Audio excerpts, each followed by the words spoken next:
Greetings, everyone. This is a special edition of the CTE Teach Podcast at Home Edition. And in this episode, we are going to discuss how you can use Google Classroom to collaborate with other teachers. And as usual, you can go ahead and skip down to whatever topics you're interested in the description below. And we hope you enjoy this special at home edition of the CTE Teach Podcast.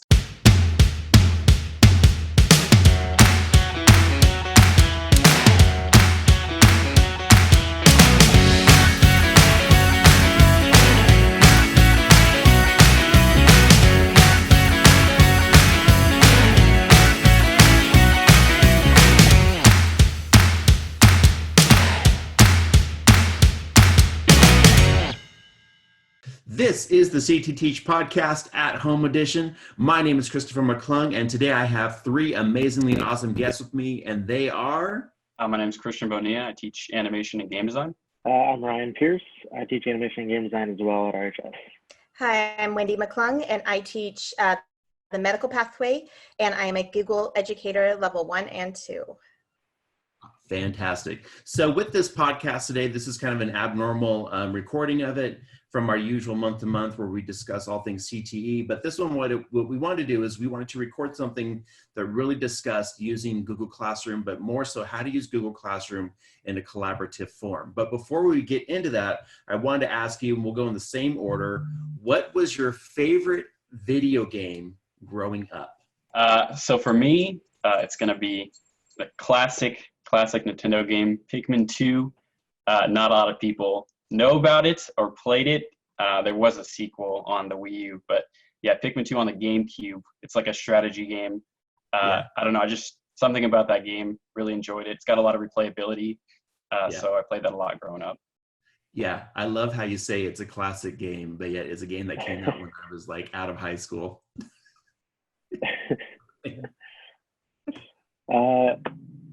My favorite game is when I was a kid, probably it's on the Super Nintendo, and it was Nickelodeon Guts.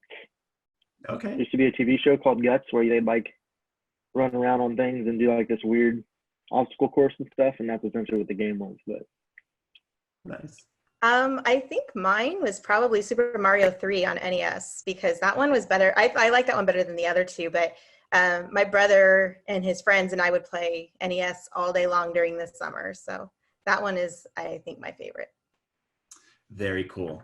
So, good. Yeah, games are fun. Remember to play your video games while you're at home right now. So, as I said, this podcast is really about just talking about collaboration. I wanted to focus really on Ryan and Christian. And so how did you guys feel being brand new teachers at the beginning of this school year? And keep in mind, like I've told you before, like this is not the normal for your first year of teaching of what we're doing right now.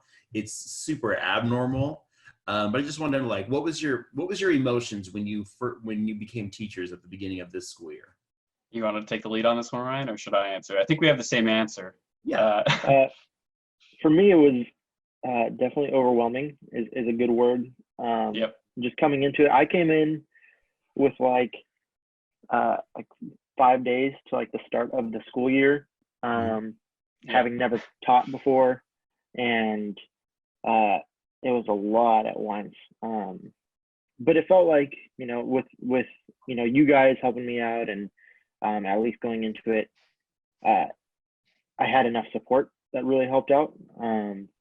But I couldn't have done it if I hadn't worked and like collaborated a lot with Christian, because it was his first time teaching as well. Yeah. So we really helped each other out a lot. And I don't know how this year would have gone had we not actually leaned into that. Nice.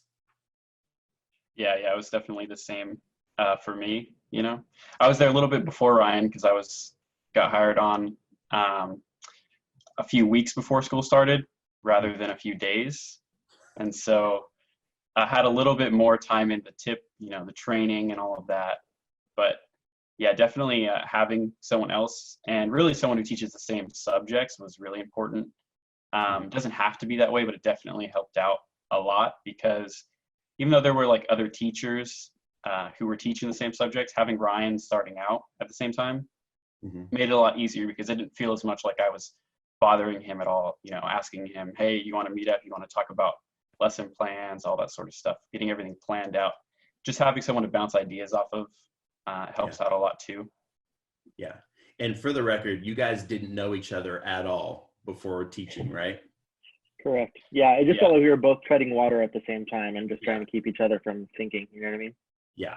And then, and then Christian, you had a big year this year in what you also got married this year, and just come on to show like how cool it is. You guys didn't know each other at all at the beginning of the school year, became teachers, became friends in treading water together. And then Ryan, you eventually ended up being a groomsman in Christian's wedding, which I think is just really a really cool testimony as to how you guys have this collaborative relationship you guys have built has like gone, you know, to those lengths. So awesome. Yeah. And then Wendy, how did you feel your first year teaching?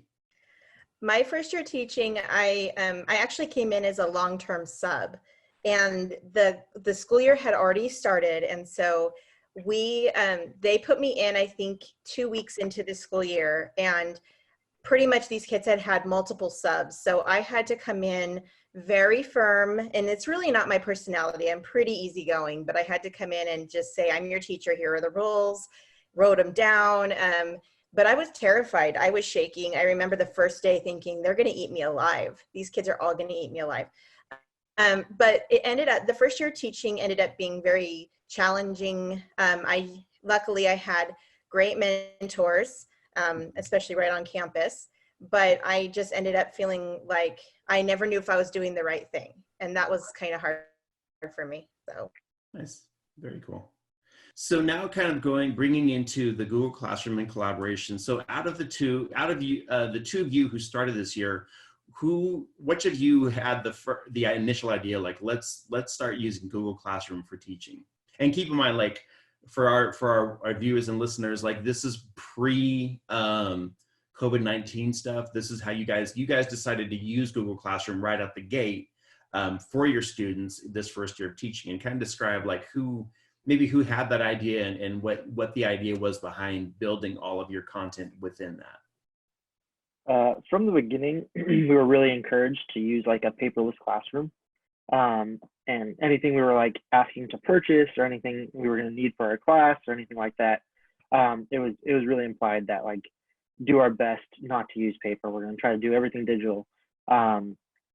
So Google Classroom just made sense, but honestly, Wendy is the one that pushed Christian and I to use Google Classroom because she kind of taught us how to use it. We were just kind of like, it was very foreign to us when we came to it. We're like, we didn't even know this existed. So we both, I believe, hopped on a call with her, and she kind of walked us through it. So it wasn't, I don't think it was either one of us saying like, let's do it. It was more like, oh, this makes sense. Wendy knows it. She'll walk us through it, kind of thing. So like I said, the last few weeks, there's been a lot of information about how to use Google Classroom. And this is where I really want to kind of give you guys control and just kind of show like how you guys have used it to collaborate with each other. And then just some ideas you might have for teachers or, that are looking to build content within it, but don't want to do it alone. So this is, like I said, if you guys want to take the wheel and just show like what it is that you guys have done in it and share with our audience. Yeah, so there are two parts really that are important for the collaboration. There's Google Classroom, which is how you'll communicate like with your students, and then just the Google Suite, which most people should be familiar with, which is like docs, slides, calendar, all that stuff.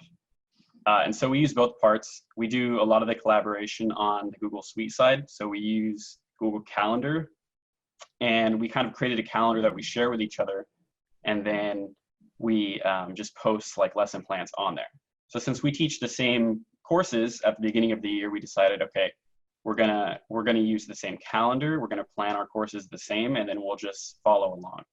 And it worked out for us really well because Ryan's background is more of the animation side of things, and my background is more the video game side of things. So from the beginning, we said, okay, you handle the animation stuff, I'll handle the game design stuff, and then we will just swap and share and use the same lesson plans. Right. And so we have a calendar where we share links, we post lesson plans, all that sort of stuff. And then we kind of just copy those over and port them into our own classrooms on our own campuses. Very cool. And Yeah. so I want to interject really quick. So you guys are teaching the same class, but you guys are all in different different schools. Yeah, we're in the same district, but we're in different campuses. Right. And then Wendy will talk in a minute about how you're doing some of this, but you can do it with different districts. Mm-hmm. Yeah. So maybe Ryan, you want to share the calendar first, so then we can go into the Google Classroom stuff second. Yeah, so I can share my screen here. Google Chrome. You guys see that? Mm-hmm. Okay, cool. So we have created a calendar, and this was one for us to just stay organized, and two, it was a way to do it in a way that made sense, so that next year we can come back and just know exactly what we did on which day, and what we're going to be doing to move forward. So as you can see, we have like January, February, like we have every day filled out with what we did that day. And if you click on one of those links, it'll take you to our Google Drive folder where we actually have like the slides, the assignments, anything that we used for that. And so we have some game stuff here. We have like specifics. We have Google Slides here. These are the assignments we actually sent to the students for them to fill in. So if you open up one of them, this is what we would throw up on the projector. Yeah, okay. So what we have is we've got the slides here, and then we have like maybe a little video to go through.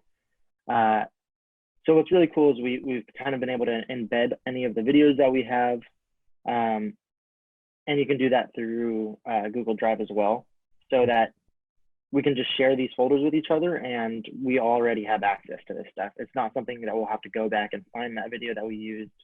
It's all already there. So it's super helpful. And one of the ways, I'm sure Wendy will go into this, but one of the things that we found to be kind of like a safety net in case one of us was to leave the district, anytime we share a folder with each other, we make it available, or we make it available to anyone with a link, which you can go into like their files and make it available to either people in the district or people in a specific set email address or whatever it is, or like specific email addresses, or you can just make it available with a link. And by making it available with a link, it's available to me and him, no matter what district we end up in. Or if another teacher comes in and we want to share it with them, it'll instantly be available to them as well. And then it's also cool because you can set it with like edit access, so we don't have to worry about like Christian accidentally like deleting some of my stuff or me deleting his.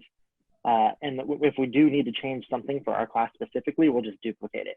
We'll make a copy of that Google slide, and where it says Christian Bonilla, I'll make it say Ryan Pierce, you know what I mean? Or I'll make a few changes for my class or whatever. So it's pretty simple, and it just kind of makes a lot of sense. And this will just, honestly, this is going to save us next year. Next year, it'll take a lot of our focus off of having to create all of this and remember what we did before, and we can actually focus on like, okay, did this work? Did it not work? How can we make it better? What other things can we introduce to make this like a better year than the previous one? So it'll just be more on, I guess, improving than it will be on just actual creation and all that stuff in the first year. Nice. Yeah, and just in case you didn't mention it, Ryan, the way we did that is not with the actual Google Calendar app, but it's with the Google Sheets. And then inside of Google Sheets, which is sort of like Excel, just online, there's a template for a calendar. Okay. So yeah, because if you use the calendar, then it's going to have like, it's not going to have all the same features as Google Sheets. Right. So we just use Google Sheets. That way we can add extra cells and everything we need to be able to sort of split it up the way we needed it to. Yeah. And I can actually real quick, I can go into real quick how to do this. So if you go to my Google Drive, that's not what I want.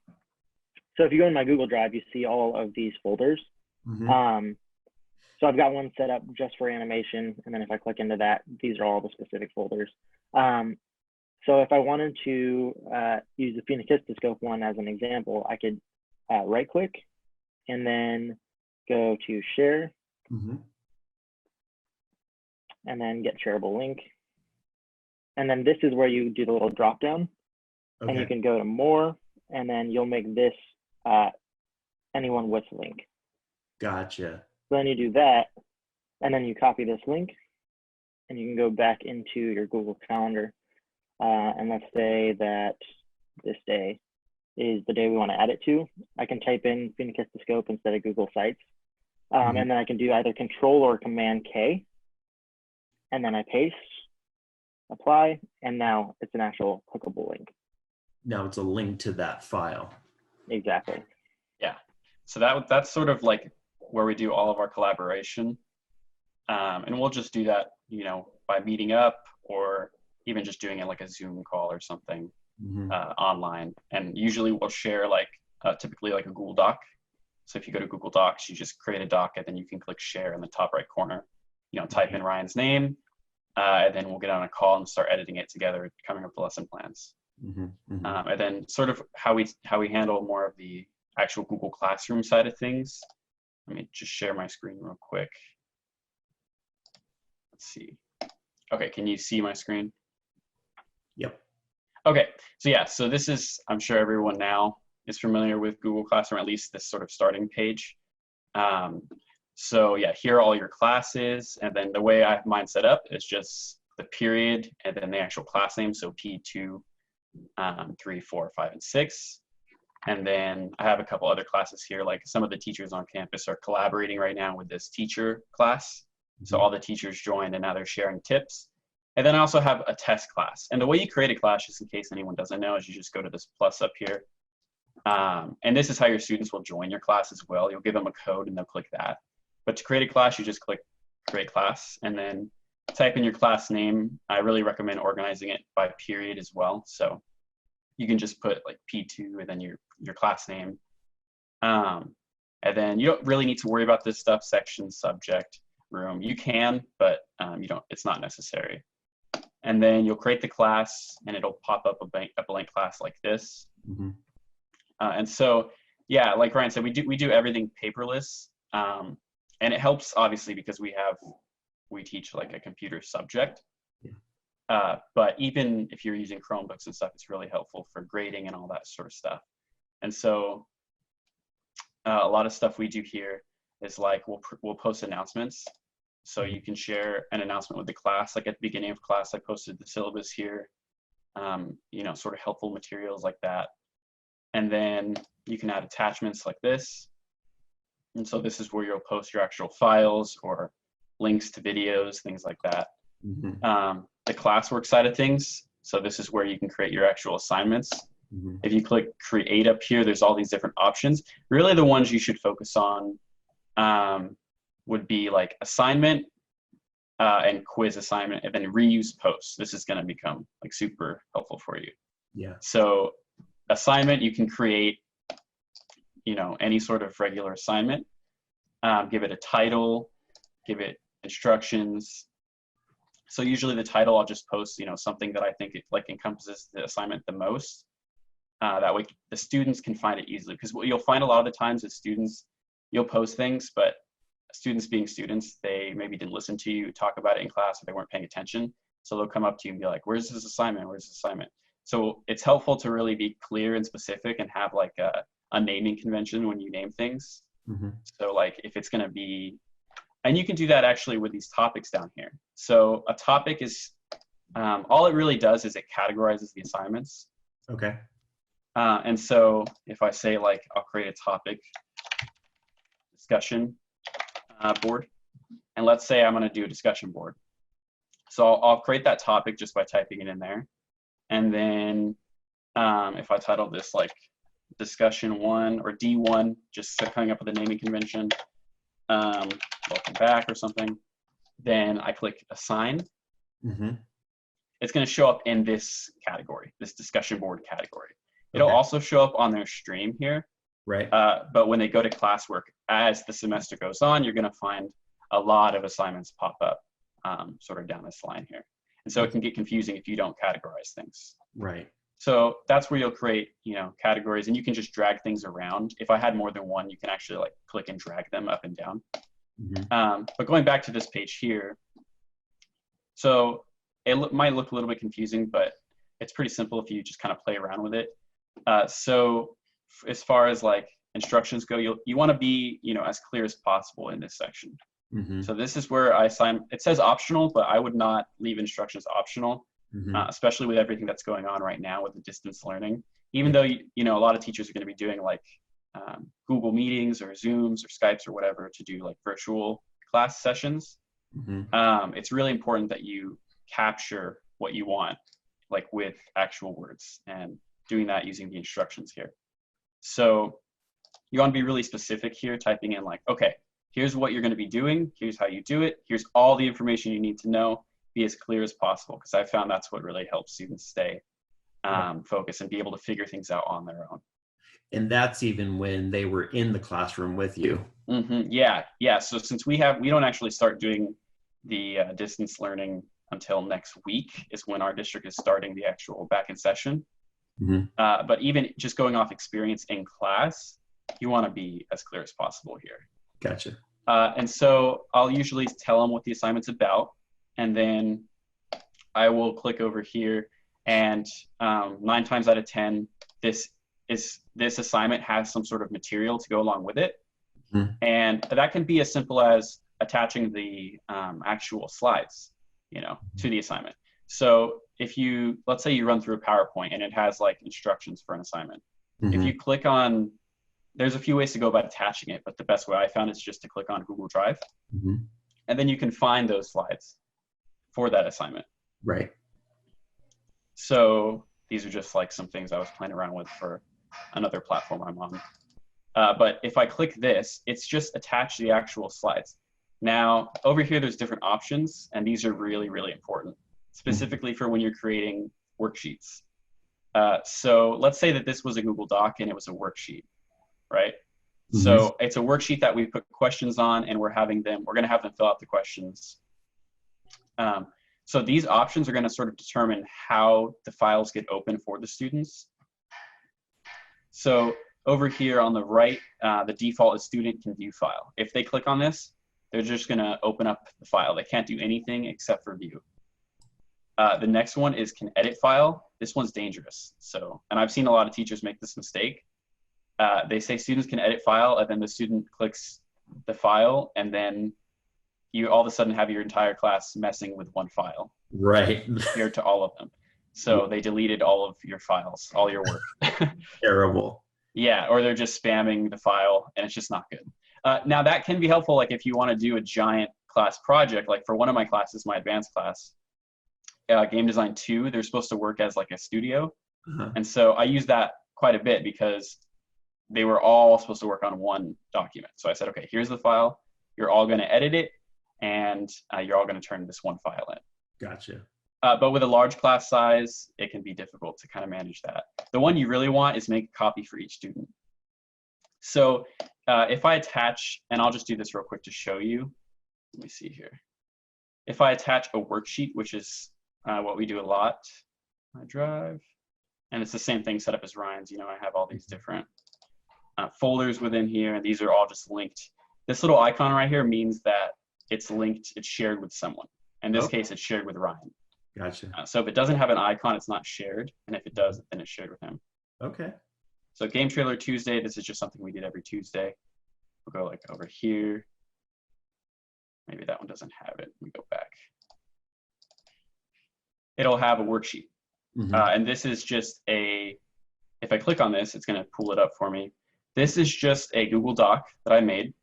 Okay. And then that's it. It's just a doc that I made that looks like this, and I added questions on the left and then a blank table here on the right. Right. And so this is typically how we set up our worksheets. We go to like a table.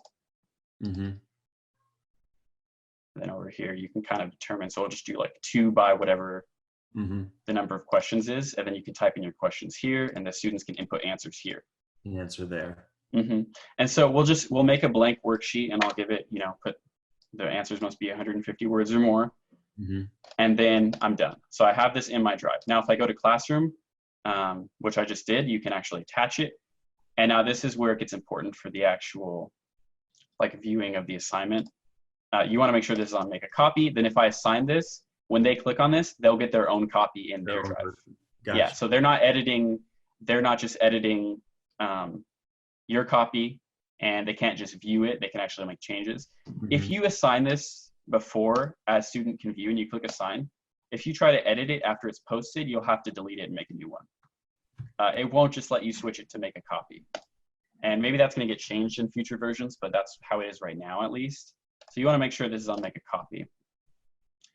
And then let's see what else I can cover. So that's kind of like the bulk of what you need to do to at least get the assignment functioning. From there, this is really helpful. This feature just came out. You can do like rubrics. And so if let me see here. It's not letting me click it for some reason. Over here, you can assign due dates. And you just do that by clicking there. Same thing with topics. Let me see. Maybe I have to give it a title first.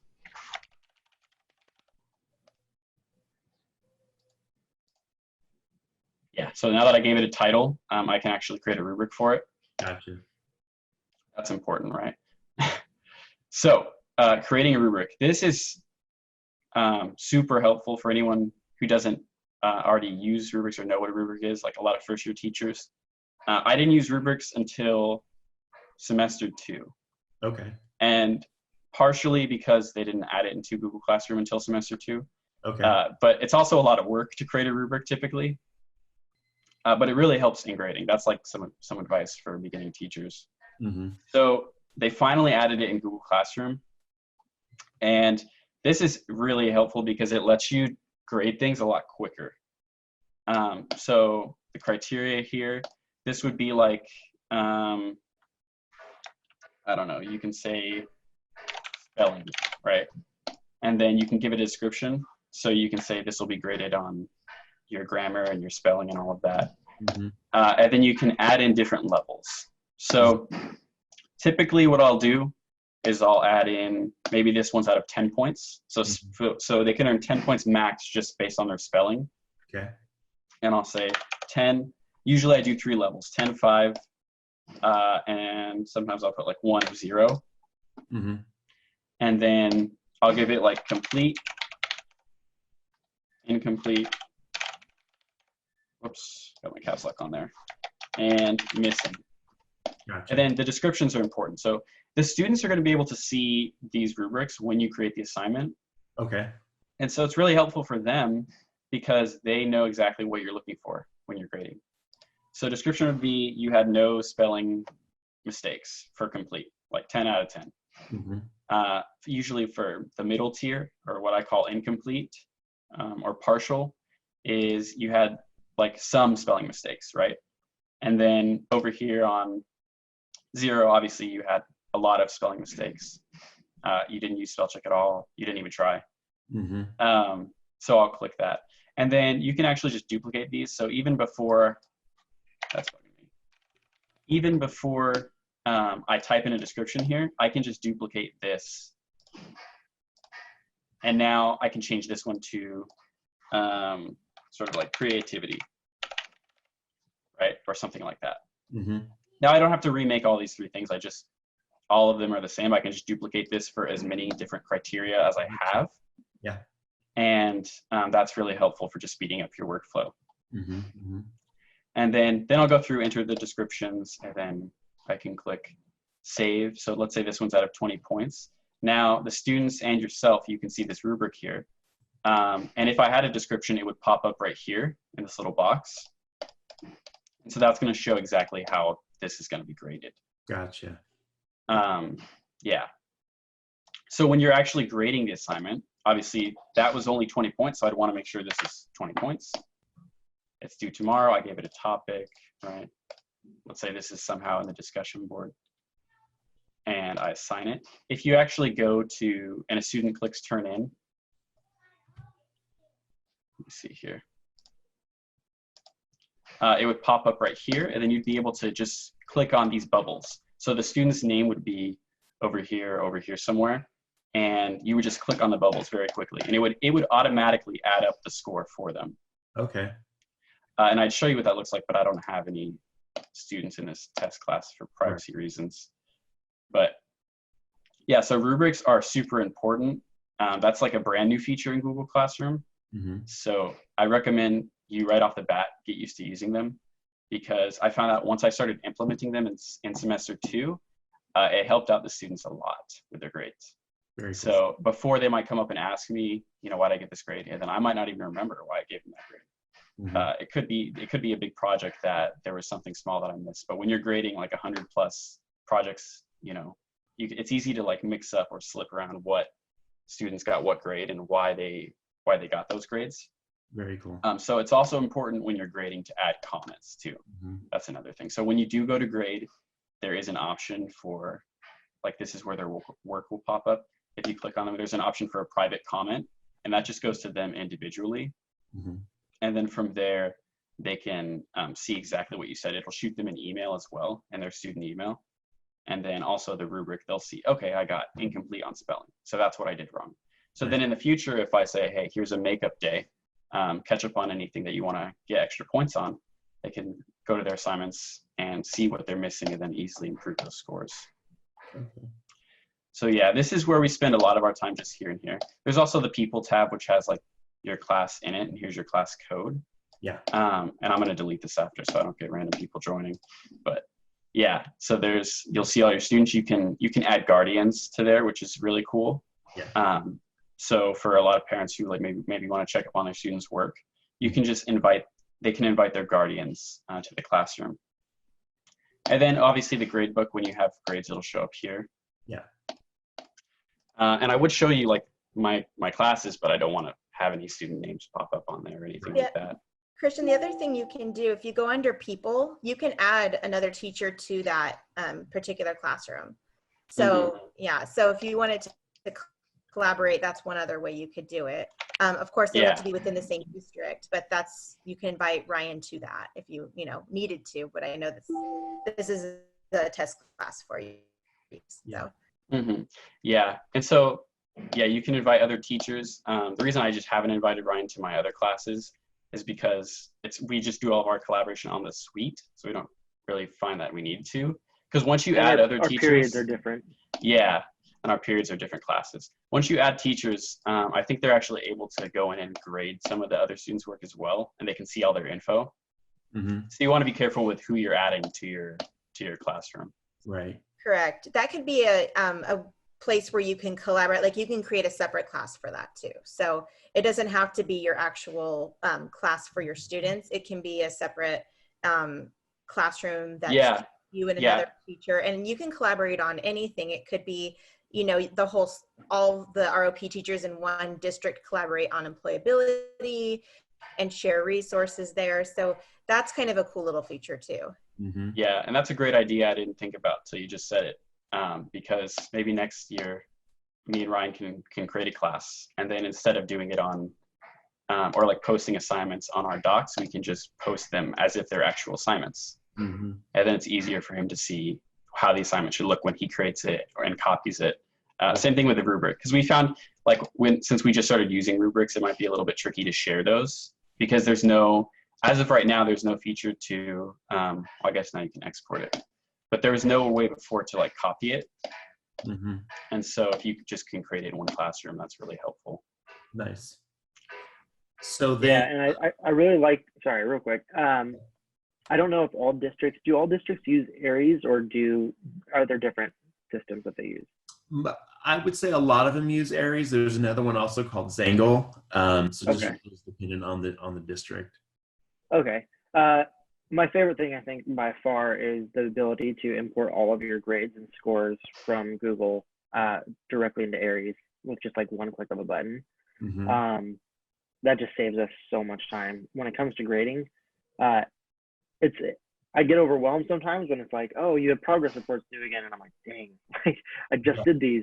I'm like, I have all these assignments now I have to grade, and then I go back to my Google Classroom and I realize, oh, I've already graded most of this stuff. Like most of these assignments are already done. They've just been sitting in my Google Classroom. So all I have to do is go back to Aries, click a few buttons, and it like inserts all of that directly into Aries, and that really, really helps us.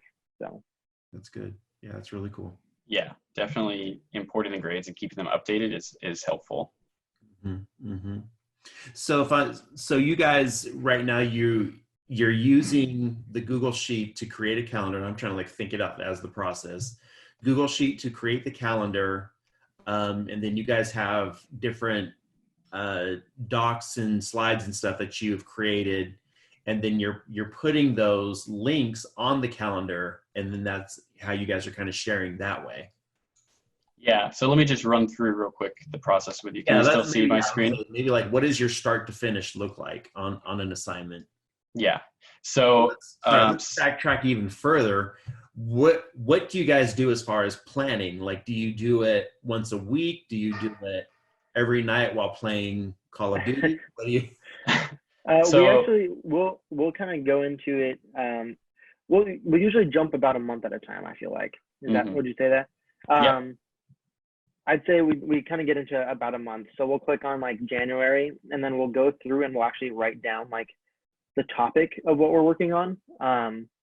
So instead of that being a link, because we haven't created any actual assignment for that yet, it'll just say whatever the topic is. So maybe it's project or whatever, it's Alice project or something specific that we'll remember later when we're actually creating the lesson plans on our own. So then we'll go through and we'll make all of those, and then Christian can jump on the video game ones, I can jump on the animation ones, and I'll add all of the links. He adds all of his links. So by the end of the week or the next week, maybe like middle of the month or whatever, we've had all of those links completely filled in. So for the most part, our planning together is just kind of what are we doing on these weeks for these days. And then maybe we'll touch base while we're making them and be like, oh, what do you think of this? Should we do it this way? But usually it's like a kind of a once a month thing with a few check-ins during the weeks if we have any questions about the assignments we're creating. Okay. Yeah, at the beginning of the first year, it was like a once a day thing. Like we were pretty much touching base every day. Like, okay, the first thing we did was get our first week down. And we didn't have all these processes in place then, but now that we've kind of gotten a feel for things, we found that doing it once a month is the best route for us. Okay. Because it allows us to adjust a lot of our classes is large projects, and usually those take between 2 to 4 weeks. And so planning it for once a month is the best thing for us, because after that month's over, we can say, okay, how did that go? Did they get it or not? Should we reteach certain things? And the next month we can sort of decide the pacing that way. Okay. Yeah, and I actually duplicated this calendar for online because obviously all of the plans that we had come up with for the rest of the year, because we were trying to like get on it and we're like, yeah, let's just fill out the whole year. So we did that, and now obviously that doesn't apply. We still wanted that information available for next year when we jump back into it, because ideally we're not going to be teaching online next year at this time. So we didn't want to overwrite those assignments that we had planned. So I just duplicated the calendar and wrote an online in parentheses like next to the calendar. So now we have an online calendar for future reference. If ever this happens again, now we'll have a calendar kind of built out to be like, okay, cool, here's some online assignments that we can do, things like that. Yeah. And so you can still see my screen, right? Yeah. Okay. So for kind of like to visualize this process really simplified. So once you get the assignment in Google Drive, and you're going to figure out so like I said, for me, I create the game design assignments. For Ryan, he creates the animation assignments. So for this one, we'll just click on this as an animation project. If you right click in your Google Drive, obviously you can make a folder. Yeah. And then it's important that you share the folder itself for the projects. Right. So I'll just make this untitled folder right here. And it automatically shares everything within the folder, right? Right. So since this folder's in a folder that's already shared, it's already shared with Ryan. So you shared the folder called Donut Project with Ryan, and then everything you make in that Donut Project folder, Ryan will automatically get. And you can even share like a master folder, like the art of animation. I'm not sure if we've shared this yet, but you can do that. Okay. And then anything in there is automatic. But if you don't know how to share, you just right click. And Ryan kind of walked through this. You just click, make sure anyone with the link can view it. Gotcha. And then you'll copy that. And then same thing. So he already showed you how to kind of go back in and paste that in there. So if you hit Command K, you can then insert the link.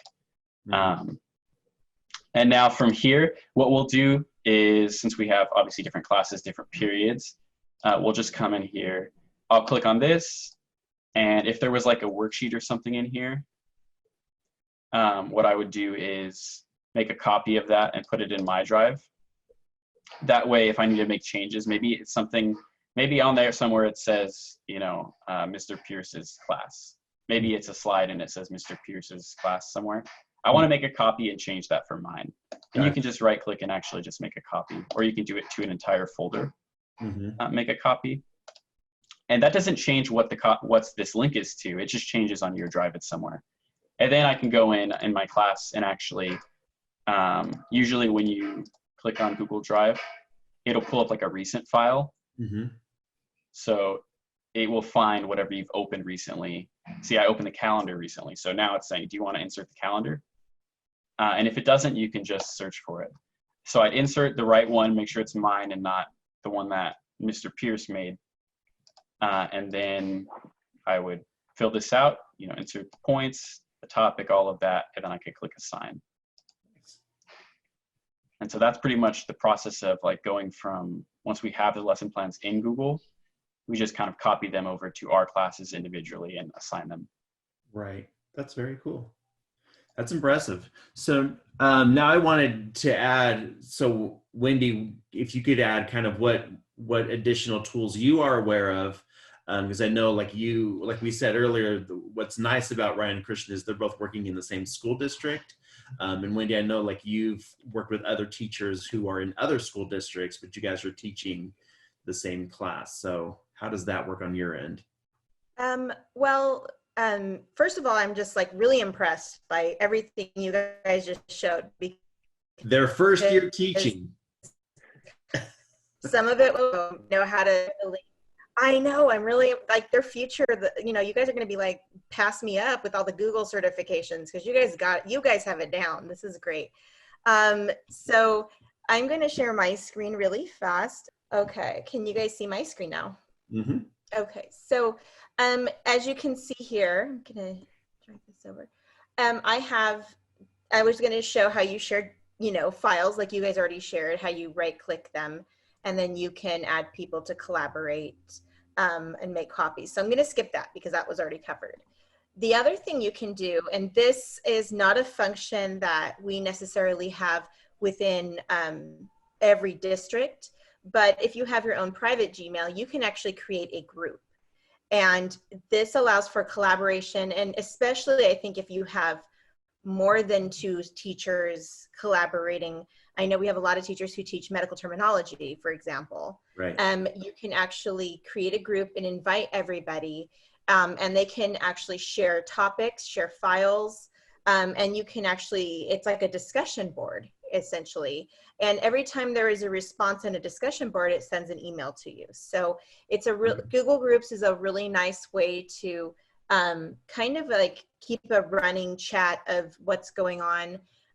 Maybe especially if you guys are planning to do anything. I know some of our teachers collaborate together for projects. So we used to have a teacher we had a film teacher who would film a scenario where we had like a law enforcement teacher and a medical teacher, and they would work together on a crime scene project every year. So this would be a good way for them to collaborate, and especially to bring in other teachers. For example, they could include the student store with it because the robbery would have happened in the student store, and you have victims, you have law enforcement, and now you have merchandise that's lost, and how do you deal with that, and what would you do in this situation? So you can incorporate anybody into these, and these are really nice ways of keeping like a running chat going, but it's asynchronous, meaning that not everybody has to be chatting at the same time. Everybody right now, their schedules are very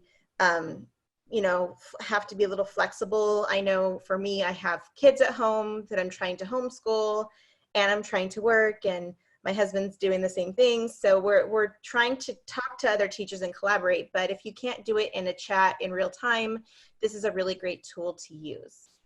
Okay. And to get to that, you just type in like Google Groups. It's groups.google.com. So, Gotcha. So I don't know, every district is going to be a little bit different. Again, if you have a district that blocks that, you can actually request your district open that. But if you're collaborating outside of your district, you can use any Google or Gmail account to create. So that's just one way to do it. I'm also going to share another way that might be really neat and actually serve as a template, which is to create a Google site. And that website is sites.google.com. And so this is the finished project. If I click here, this is what that looks like. And I just came up with this really in like kind of like a real quick outline. So you can make this however you'd like, but it allows you to create a website and add collaborators here. So you can share it with others. Again, same thing as sharing files and sharing other things, is you can change who can view it and who can find it. So keep in mind that whenever you share it, you want to make sure you're not sharing any student information in there. Right. Just to be safe, make sure that you're only sharing files that don't have student information. But you can allow other people to edit it, to add things to it. But make sure whoever you're adding, you're communicating with them as well. But this actually could be a great way to set up a template for any new teachers also, because if you have a new teacher coming in who's never taught before, you can kind of give them the link to this and they can access all of the files. So this here, you can insert videos. If you look to the right here, it shows you at the bottom everything you can plug in. I've plugged in a Google Calendar here. So if you keep your assignments in Google, it'll allow them to see what the calendar looks like. And this changes, this is fluid. So when you embed things like this, they can see what the updates. You can have maps, doc sheets, forms, charts. You can make more pages than one. So here I have, this is my home page. And if I want to click on resources, I made another page. And this page, you can actually divide up your, work into first quarter. Here's what we covered. You can share your files there, or you can share your calendar there, or whatever you would like to do. So it's not, everybody's going to have their way they like to do things. But this is another way that teachers can collaborate, is to create a website with everything. And if you want, you can even work together and collaborate and create a website for students so that they have an agenda of what's going to happen and what to expect. So this is another way it's almost like a syllabus, but it's another way teachers can collaborate and create some kind of a go-to for students with resources, links, and then first quarter, second quarter, or you could do by semester, however you want to do it. But it allows students to have a little bit more control over over where they can find their resources. They can go in and do further investigation or rewatch videos or get additional help here. So the last thing I want to share, did you have any questions about that, or did I miss anything? No, I think that's a brilliant idea, and I'm super impressed that while we were talking, you built an entire website.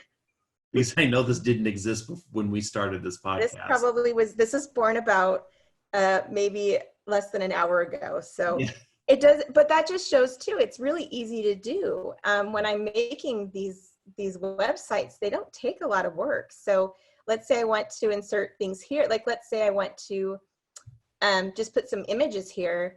I just click this and boom, it creates a whole new section for me. And I click the plus sign and I can upload images from your drive, YouTube videos, calendars. So if I want to go into my drive, I can pick, I don't want to go in here because I have other stuff, but let me show you. You can select an image. So if you want to even do a Google search and type in video games, you can insert, any image from Google. And so let's say that, you want to insert the top 10 video games of 2017.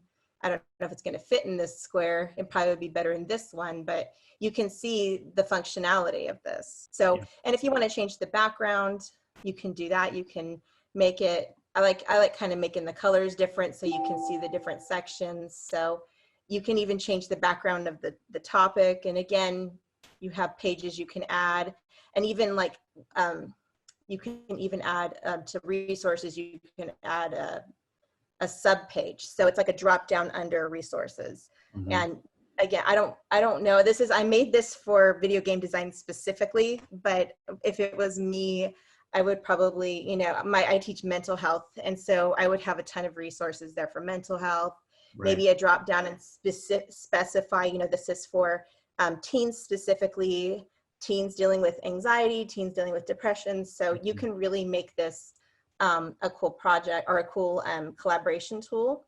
And the other thing you can do is, this is also a way for students to collaborate, because they can all work on this website at the same time. So if you assign a Google site project, they can share and each have a page to work on, and everybody can work on it at the same time and see each other's work. So it's a really neat collaboration tool. Yeah, I was going to add about the student thing, because one of the assignments we have is a portfolio. And so the Google site is where we do that, because it allows them to kind of go, and you can start this assignment at the beginning of the year. Like in our case, if it's a portfolio, I might want to start it earlier so that they can, throughout the year, update things. If they finish their project early, you can say, okay, go and add that to your Google site then, so that at the end of the year, they have this whole portfolio website with all of their projects that they worked on. And that's great. That's an excellent point, because not only if you have it within their school district domain, it protects their private information also.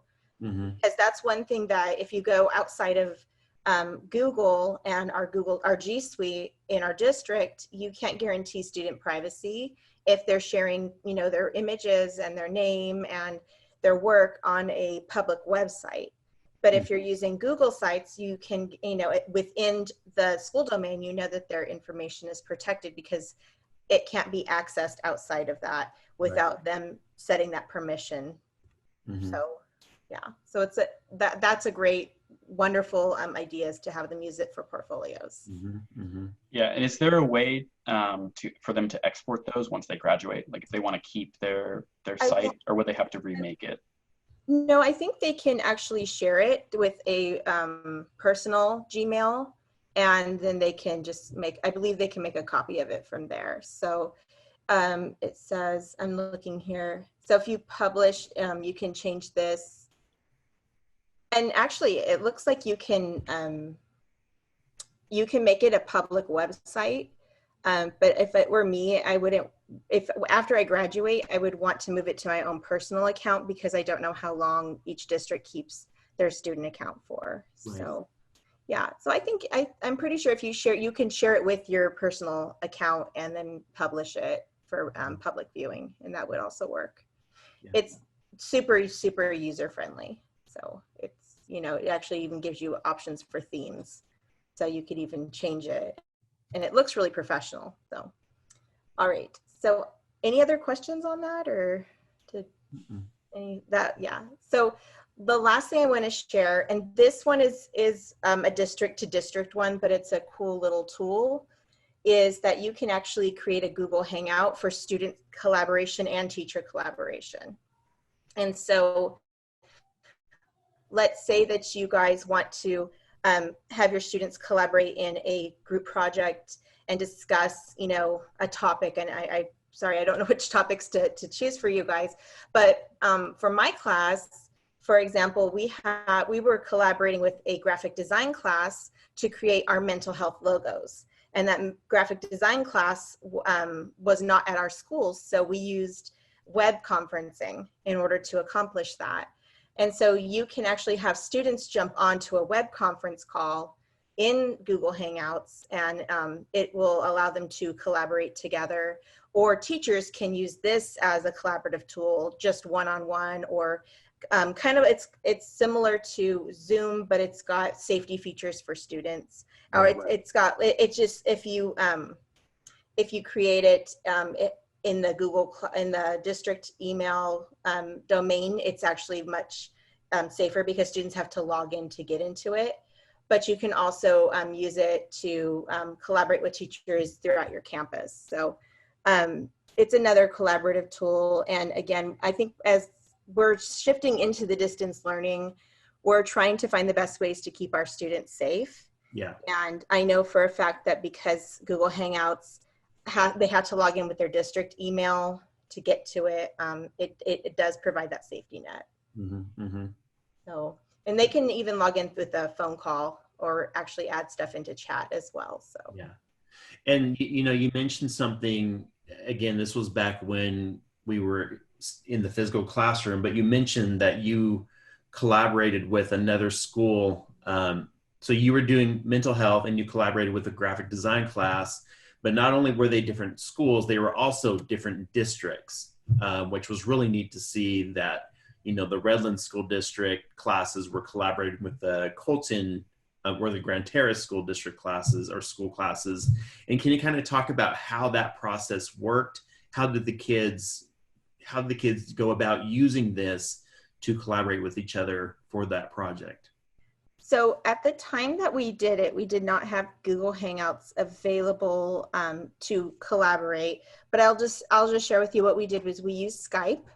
Okay. For business, and it was me and another teacher, and we set it up for a specific time, and we had IT come and set up our camera in front of the class, and we had the kids. I had a small class at the time, so they kind of were all able to gather around the camera, and we broadcasted the collaboration on the screen so they could see the other students on the big screen, and they were on camera in the corner. And so they were sharing ideas on a logo that they wanted created. So they were able to kind of hold them up and say, well, is this what you want? And ask them questions, what colors did you want to use? Okay. What images do you want to use? What do you want it to feel like?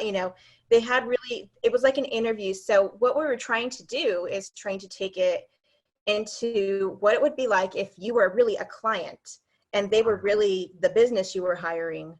And what questions would they ask? And so how would you answer those questions? They have to come in with an idea of what they want, and her students had to come in with the proper questions to ask to figure out what it is they wanted. So it was a great collaboration, and we actually ended up with a lot of really great logos, and my students voted on their favorite one. Mm-hmm. And I believe I even used Google Forms for that. So they were able to vote for their favorite one anonymously, and we had this amazing logo. In fact, we screen printed on t-shirts and everything. It was pretty cool. So great project. That's really cool. Awesome.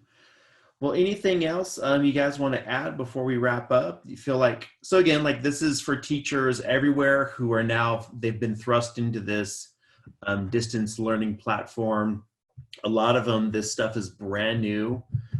Google Classroom is just a new concept in general. And like I said, my goal was to kind of show how you guys are using it to collaborate with each other and with other districts and schools. And anything else you would add at the last minute you feel like somebody would really need to know? Yeah, I'll just say probably the biggest thing is just make sure you just try things. Don't be afraid to create a test account or even just try things with your regular class. Yeah, don't be afraid to create a project or to try a function that you don't know how it works. Everything on Google, for the most part, you can find tutorials for it, like video, or even Google themselves post articles on their website. So, or then there's people like Wendy who are experts, right? So you can just ask them. I'm sure that there are those people in your own district. But the best way that I learned how to do it is just getting in and actually making classes, right, playing with the different options, seeing what works, seeing what didn't work. That's really important. Mm-hmm. Fail forward is the term I've heard a lot. Yeah. Fail forward. Yeah. And I want to add that I think the group we have in this particular session is very tech savvy. Right. And it's really important for teachers who are not tech savvy to not feel intimidated, because I know if I wasn't tech savvy and I was watching this video, I would have been like, oh my gosh, I don't think I can do this, because look at how fast they can move. Look how, how quickly they can figure things out.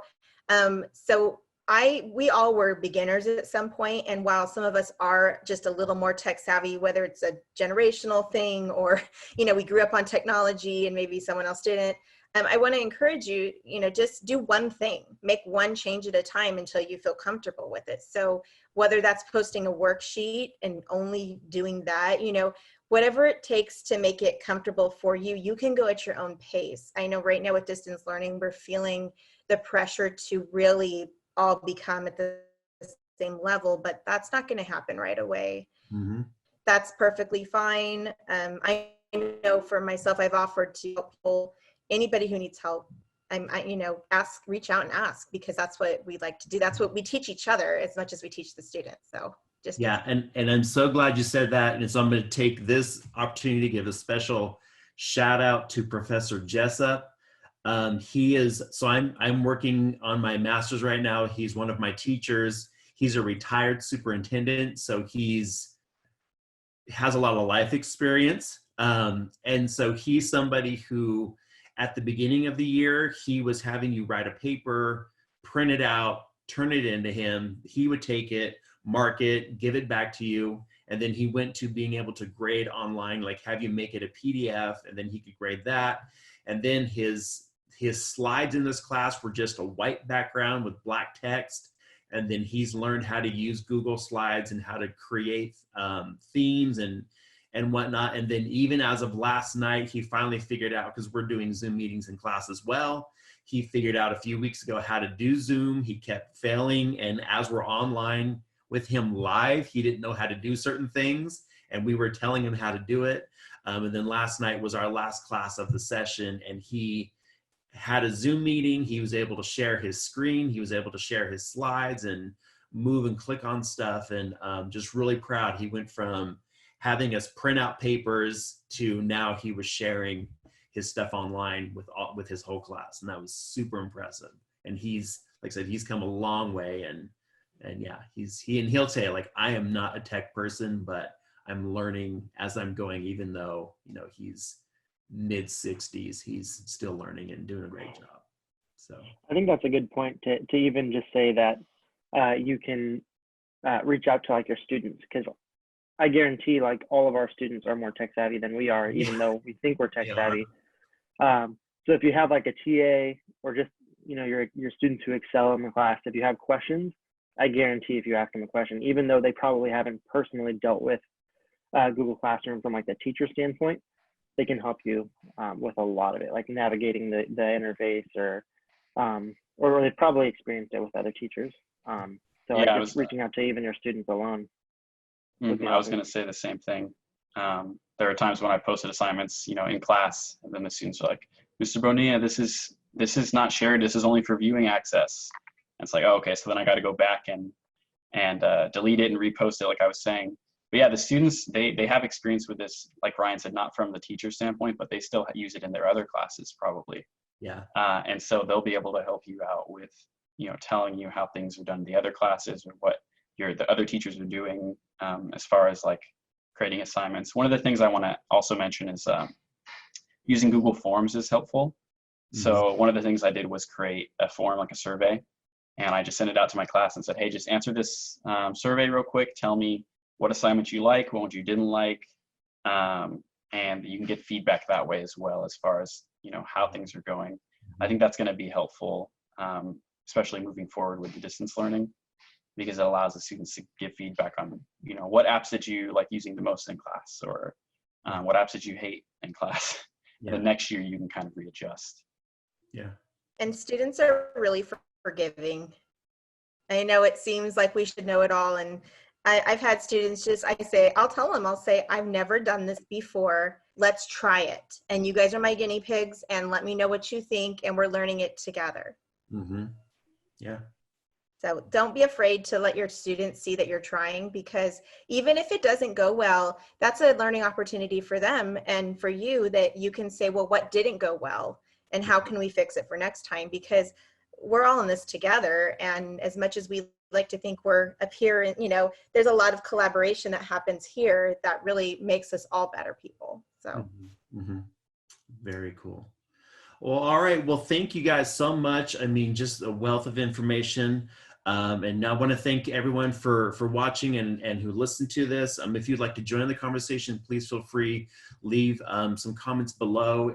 And if there's questions that you have, like, yeah, that's what we said, please feel free to ask those questions. We can connect you with, people who can help provide you those answers. And if you'd like to join, if you'd like more information about what we're doing with CTE Teach, we're still recording our podcast. We have 3 webinars coming up this morning about professional development for CTE teachers, or if you just want information about CTE, these would be great webinars to be a part of. And so you can find all this information on our Twitter channel, which is CTE_teach. And you can find us on YouTube and on Spotify and multiple podcasts places just by Googling CTE Teach. So thank you, you 3. I'm sure I might even hit you up again with some other stuff. And yeah, I feel like we barely scratched the surface. We scratched the tip of the iceberg, as people like to say. And other than that, yeah, thank you all, and go play some fun games and keep teaching our students as fantastic as you guys do. So that's it. Thanks for having us. All right. Bye. Thank you. Bye.